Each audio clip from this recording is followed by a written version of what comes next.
Nasasabik na ba kayo sa pangtatlong yugto ng kwento ni na Marco at Lea? Kung gayon ay simulan na natin ang kwento. Anak, may kailangan tayong pag-usapan.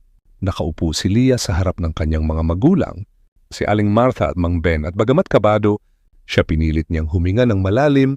Alam niya kung tungkol saan ito narinig.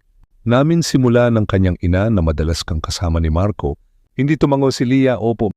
Matagal na po kaming magkaibigan. Ngayon mas naging espesyal siya sa akin. Tumingin si Aling Martha kay Mang Ben bago muling nagsalita. Hindi kami tutol dahil lang sa hindi siya taga Maynila o dahil mekaniko lang siya nag-aalala kami.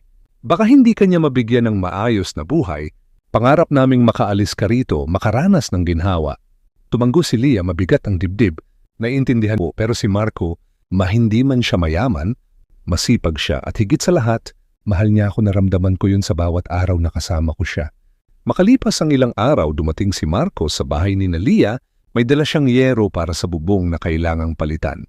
Walang imik niyang inakyat ang bubong at tinulungan ng ama ni Lea kahit hindi siya inutusan. Pero kinabukasan siya naman ang nag-ayos ng sirang gripo sa kusina. Tinulungan pa niyang mamalengke si Aling Martha. Hindi siya nagyabang, hindi rin nagpakitang tao, ginawa lang niya tahimik. At may malasakit na pansin ito ng mga magulang. Lea, bakit mo ginagawa ito? Tanong ni Aling Martha habang binibigyan siya ng tubig.